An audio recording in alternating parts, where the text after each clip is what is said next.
learned to drive when I was quite young because my father had raced, although he was a dentist.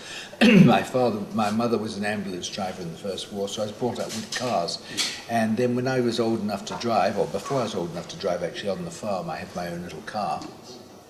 And it was no natural progression, and then I started to race in '47 in sports car events because there were no races then following the war. And then in '48 I started to race with the single-seater Cooper, which was really the equivalent in a way of karts that they have today, which of course didn't exist then.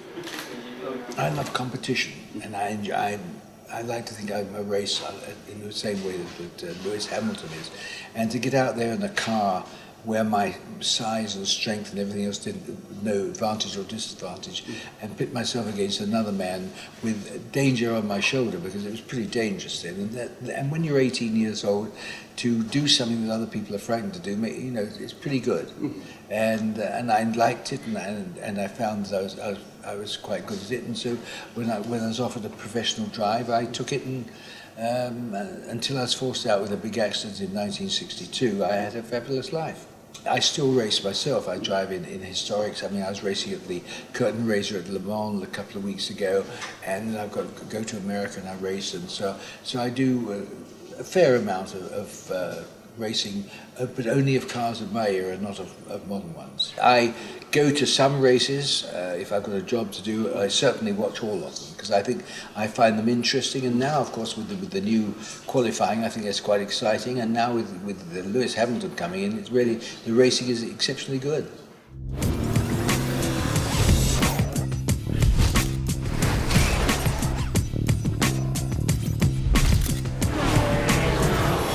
I was very impressed with the graphics, I must say that, and the way things are weighted when you're driving, you do feel certain things are happening. I was not so impressed with the sort of oversteer of the car and one thing and another. I mean, if I drove the way with a normal car the way I did with that, I can tell you I'd be in real trouble. But I think it's quite an interesting thing, and certainly the best of its type that I've seen.